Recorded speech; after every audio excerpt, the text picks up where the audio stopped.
This video is for educational and informational purposes only. Please do your own research before applying. ఎలాంటి పరీక్ష లేకుండా రైల్వేలో చేసే ఉద్యోగాలకి రిక్రూట్మెంట్ చేసేందుకు అఫీషియల్ నోటిఫికేషన్ అయితే వచ్చేసింది. వీటికి మినిమం మీరు 10th క్లాస్ పాస్ అయినా లేదా 10+2 పాస్ అయినా Andhra Pradesh and Telangana male and female candidates eligible ఉంటారు. అండ్ వీటికి సెలెక్ట్ అయితే స్టార్టింగ్లోనే అన్ని అలవెన్సెస్ కలుపుకొని నెలకి 50,000 వరకు జీతం పొందే ఉద్యోగాలు కూడా ఇందులో అయితే ఉన్నవి. వీటికి అర్హత ఉంటే మాత్రం అస్సలు వదులుకోకండి. అర్హత ఉంటే మీకు జాబ్ రావడానికి చాలా ఛాన్స్ ఉంటుంది. ఎందుకనేది మీరు వీడియో చివరి వరకు చూస్తే మీకు క్లియర్గా అర్థమైతే అవుతుంది. సో నేను ఇదే వీడియోలో నోటిఫికేషన్కి సంబంధించిన ఫుల్ డీటెయిల్స్తో పాటు మీకు సెలక్షన్ ప్రాసెస్ ఎలా ఉంటుంది, ఎలా అప్లై చేసుకోవాలో కూడా ఇదే వీడియోలో చెప్తాను. వీడియోని మాత్రం చివరి వరకు చూడండి. అలాగే చాలామంది వీడియోస్ చూస్తున్నారు, అప్లికేషన్స్ చేసుకొని వెళ్తున్నారు, కానీ వీడియోస్ని లైక్ చేయడం లేదు. మీరు ఇచ్చే ఒక్క లైక్ మాకు ఎంతో ఎంకరేజ్ చేసినట్లు ఉంటుంది. ఇలాంటి మంచి మంచి జాబ్స్ గురించి డైలీ అప్డేట్ చేస్తూ ఉంటాను. సో ఖచ్చితంగా ప్రతి ఒక్కరి వీడియోస్ని లైక్ చేస్తూ స్కిప్ చేయకుండా ఎండ్ వరకు చూడండి. అలాగే మన ఛానల్కి వచ్చిన కొత్త వాళ్ళు ఎవరన్నా ఉంటే వీడియోస్ని లైక్ చేయడంతో పాటు ఛానల్ని సబ్స్క్రైబ్ చేసుకొని పక్కనే ఉన్న బెల్ సింబల్ని కూడా యాక్టివేట్ చేసి పెట్టుకుంటే నేను ఎప్పుడు కొత్త వీడియో అప్లోడ్ చేసినా మీకు నోటిఫికేషన్ ద్వారా అప్డేట్ అయితే వస్తుంది. నెక్స్ట్ డీటెయిల్స్లోకి వెళ్ళే కంటే ముందు జూనియర్ అసిస్టెంట్ ఉద్యోగాలకు కూడా రిక్రూట్మెంట్ చేసేందుకు అఫీషియల్ నోటిఫికేషన్ వచ్చేసింది. వీటికి కూడా మినిమం 12th పాస్ అయితే చాలు. నెలకి 45,000 వరకు జీతం అయితే పొందొచ్చు. ఆంధ్రప్రదేశ్ అండ్ తెలంగాణ వాళ్ళు అందరూ ఎలిజిబుల్ ఉంటారు. దీనికి సంబంధించి కూడా నేను డీటెయిల్ వీడియో చేశాను. ఆ వీడియో మన ఛానల్లో ఉంటుంది. అదే వీడియో లింక్ని పైన ఇక్కడ కార్డ్స్లో కూడా ఇస్తాను. ఒకసారి ఇది కూడా డీటెయిల్గా చూసేసి ఇంట్రెస్ట్ అండ్ ఎలిజిబిలిటీ ఉన్న వాళ్ళు ఈ ఆపర్చునిటీని కూడా యూటిలైజ్ అయితే చేసుకోండి. నెక్స్ట్ మీకు ఏజ్ లిమిట్స్ చూద్దాము. క్లియర్గా ఫస్ట్ ఏంటంటే 1 జూలై 2026 కల్లా ప్రతి ఒక్కరికి మినిమం 18 years ఏజ్ ఉండాలి. మ్యాక్సిమం ఏజ్ అందరికి కూడా 25 years ఏజ్ ఉన్న వాళ్ళ వరకు అప్లై చేసుకోవడానికి ఈ నోటిఫికేషన్కి ఎలిజిబుల్ అయితే ఉంటారు. నెక్స్ట్ మీకు అకాడమిక్ ఇంకా టెక్నికల్ ఎలిజిబిలిటీ అంటే క్వాలిఫికేషన్ ఏమి ఉండాలనేది క్లియర్గా ఇచ్చారు చూడండి. మీకు ఏంటంటే ఇందులో different types of different levels of vacancies ఉన్నాయన్నమాట. లెవెల్ 1 వేకెన్సీ ఆఫీస్ అసిస్టెంట్కి 10th లేదా ITI పాస్ అయినా లేదా నేషనల్ అప్రెంటిస్షిప్ చేసినా సరే ఈ నోటిఫికేషన్కి ఎలిజిబుల్ ఉంటారు. తర్వాత లెవెల్ 2 వేకెన్సీస్ టెక్నీషియన్ 3 వేకెన్సీస్కి 10th లేదా 10th పాటు ఈ యాక్ట్ అప్రెంటిస్ కానీ ITI సర్టిఫికేట్ ఉన్న వాళ్ళు ఎలిజిబుల్ ఉంటారు. తర్వాత లెవెల్ 4 ఇంకా లెవెల్ 5 సీనియర్ క్లర్క్ వేకెన్సీస్కి డిగ్రీ చేసి ఉండాలి. డిగ్రీతో పాటు మీకు కంప్యూటర్లో ఇంగ్లీష్ లేదా హిందీ టైపింగ్ నాలెడ్జ్ కూడా ఉన్న వాళ్ళు ఎలిజిబుల్ అయితే ఉంటారు.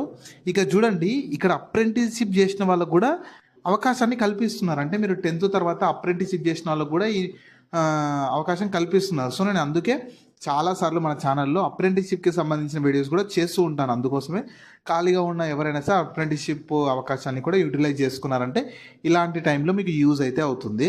నెక్స్ట్ మీకు ఇవి యాక్చువల్ ఏంటంటే స్పోర్ట్స్ వేకెన్సీ అనమాట. అంటే స్పోర్ట్స్ కోటా కింద రిక్రూట్మెంట్ చేస్తున్న వేకెన్సీస్ అనమాట. అంటే మీకు క్వాలిఫికేషన్తో పాటు ఖచ్చితంగా వీళ్ళు మెన్షన్ చేసిన ఏదో ఒక దాంట్లో మీకు స్పోర్ట్స్ సర్టిఫికేట్ ఉంటే మాత్రమే మీరు ఎలిజిబుల్ ఉంటారు. అందుకే నేను చాలా తక్కువ పోటీ ఉంటుంది. అండ్ క్వాలిఫికేషన్ కరెక్ట్ ఎలిజిబిలిటీ మీకు కనుక్కుంటే అందుకే మీకు ఖచ్చితంగా జాబ్ రావడానికి ఛాన్స్ ఉంటుందని చెప్పి నేను మెన్షన్ చేశాను. సో ఇప్పుడు నేను చెప్పబోయే స్పోర్ట్స్లో ఏదో ఒక స్పోర్ట్స్లో మీకు సర్టిఫికేట్ ఉంటే మాత్రం ఖచ్చితంగా మీరు ఆపర్చునిటీని యూటిలైజ్ చేసుకోవచ్చు. అండ్ ఒకవేళ మీకు లేకపోయినా సరే మీ ఫ్రెండ్స్ అండ్ ఫ్యామిలీ మెంబర్స్లో ఎవరికన్నా ఉంటే వాళ్ళకి వీడియో షేర్ చేయండి, చాలా యూజ్ అయితే అవుతుంది.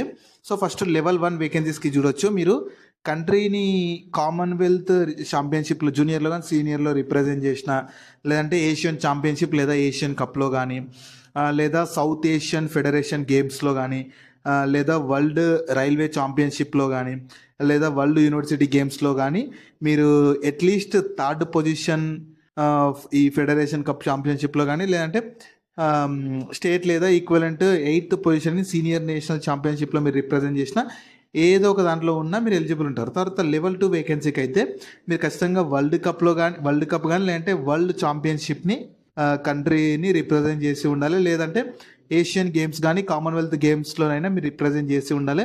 తర్వాత యూత్ ఒలింపిక్స్లో కానీ ఛాంపియన్స్ ట్రోఫీ హాకీలో కానీ దీనిలో కానీ మీరు రిప్రజెంట్ చేసి ఉండాలి. అండ్ అట్లీస్ట్ 3rd పొజిషన్ కామన్వెల్త్లో కానీ ఏషియన్ ఛాంపియన్షిప్లో కానీ ఏషియన్ కప్లో కానీ వరల్డ్ రైల్వేస్లో కానీ ఈ వరల్డ్ యూనివర్సిటీ గేమ్స్లో మీరు అట్లీస్ట్ 3rd పొజిషన్ కానీ, లేదంటే 3rd పొజిషన్ ఇన్ సీనియర్లో కానీ యూత్లో కానీ జూనియర్ నేషనల్ ఛాంపియన్షిప్లో కానీ నేషనల్ గేమ్స్లో కానీ ఆల్ ఇండియన్ ఇంటర్ యూనివర్సిటీలో మీకు 3rd పొజిషన్ ఉన్న ఎలిజిబుల్ ఉంటారు. ఫస్ట్ పొజిషన్ ఈ ఫెడరేషన్ కప్ ఛాంపియన్షిప్లో మీరు ఫస్ట్ పొజిషన్ ఉన్నా సరే మీరు ఎలిజిబుల్ ఉంటారు. తర్వాత మీకు ఈ లెవెల్ 4 లెవెల్ 5కి వచ్చేసి ఈ కేటగిరీ ఏ నామ్స్ ప్రకారం మీరు రిప్రజెంటెడ్ కంట్రీ ఇన్ ఒలింపిక్స్ గేమ్స్లో కానీ ఈ ఏషియన్ గేమ్స్లో గోల్డ్ మెడల్ కొట్టిన ఎలిజిబుల్ ఉంటారు. గ్రూప్ బికి అయితేనేమో at least third position in any of the category B championship events, అంటే మీరు వరల్డ్ కప్లో కానీ వరల్డ్ ఛాంపియన్స్లో కానీ ఏషియన్ గేమ్స్లో కానీ కామన్వెల్త్లో మీరు థర్డ్ పొజిషన్ గెలిచి మీరు ఎలిజిబుల్ ఉంటారు. తర్వాత స్పోర్ట్స్ అచీవ్మెంట్స్ వ్యాలిడిటీ కూడా ఇచ్చారు, యాక్టివ్ స్టేటస్ ఉండాలి, ఇవి కూడా ఇచ్చారు, క్లియర్గా చూసుకోండి. నెక్స్ట్ ఈ జూనియర్ ఛాంపియన్షిప్ లిస్ట్ కూడా ఇచ్చారనమాట.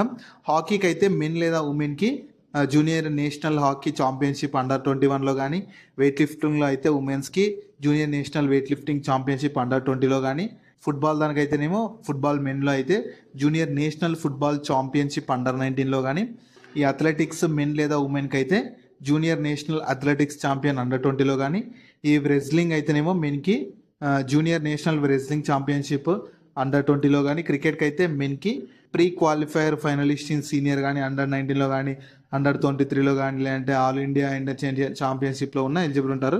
క్రాస్ కంట్రీ మెన్ అండ్ ఉమెన్కి అయితే జూనియర్ నేషనల్ క్రాస్ కంట్రీ ఛాంపియన్షిప్లో అండర్ 20లో ఉన్న ఎలిజిబుల్ ఉంటారు. సో ఇలా మీకు డిఫరెంట్ స్పోర్ట్స్కి సంబంధించిన ఎలిజిబిలిటీ కండిషన్స్ ఇచ్చారనమాట. చూసి ఇందులో ఏదో ఒకటి మీకు ఉంటే మాత్రం మీరు ఖచ్చితంగా అవకాశాన్ని యూటిలైజ్ అయితే చేసుకోవచ్చు. నెక్స్ట్ మీకు సెలక్షన్ ప్రాసెస్ ఎలా ఉంటుందంటే, ఫస్ట్ మీకు ఫీల్డ్ సెలక్షన్ ట్రయల్ ఉంటుందన్నమాట కోచ్ ద్వారా. ఈ ఫిజికల్ ఈ అసెస్ గేమ్స్ స్కిల్స్కి సంబంధించి, ఫిజికల్ ఫిట్నెస్కి సంబంధించి, దాని తర్వాత ఫిట్నెస్ డిటర్మినేషన్ చేస్తారు. దాని తర్వాత మీకు ఈ రిక్రూట్మెంట్ అసిస్టెంట్ కండక్ట్ చేసేసి, దాని తర్వాత మీకు అంటే రిక్రూట్మెంట్కి సంబంధించిందే కండక్ట్ చేసి మీకు క్వాలిఫికేషన్ అన్ని బేస్ చేసుకొని షార్ట్ లిస్ట్ చేసి ఒరిజినల్ డాక్యుమెంట్ వెరిఫికేషన్ చేసి మీకు సెలక్షన్ అనేది చేస్తారు. నెక్స్ట్ మీకు మార్క్స్ ఎలా డిస్ట్రిబ్యూట్ చేస్తారు అనేది క్లియర్గా ఇచ్చారు చూడండి. మీకు స్పోర్ట్స్ అచీవ్మెంట్లో వచ్చిన మార్క్స్ని 50 మార్క్స్గా తీసుకుంటారు. And game skills, fitness, trial, అబ్జర్వేషన్కి 40 మార్క్స్, ఎడ్యుకేషన్ క్వాలిఫికేషన్కి ఒక 10 మార్క్స్, టోటల్ 100 మార్క్స్కి ఒక మెరిట్ లిస్ట్ ప్రిపేర్ చేస్తారని చెప్పి వాళ్ళు క్లియర్గా ఇచ్చారు, చూసుకోండి. అండ్ మినిమం క్వాలిఫైయింగ్ మార్క్స్ కూడా ఇచ్చారు. లెవెల్ 1కి అయితే మినిమం 60%, లెవెల్ 2కి అయితే 65, లెవెల్ 4 లెవెల్ 5కి అయితేనేమో మినిమం 70% ఆఫ్ మార్క్స్ అయితే ఖచ్చితంగా రావాలి. నెక్స్ట్ మీకు అప్లికేషన్ ఫీ కూడా ఛార్జ్ చేస్తున్నారు. ఇది అఫీషియల్గా మీకు రైల్వేస్ వాళ్ళు ఛార్జ్ చేస్తున్నారు, మీరు బయట ఎక్కడ చేయాల్సిన అవసరం లేదు. ఇక్కడ second point, SC ST ex servicemen, PWBD, women మైనారిటీస్కి 250 ఉంటుంది. వీళ్ళు కాకుండా మిగతా వాళ్ళందరికీ 500 ఉంటుంది.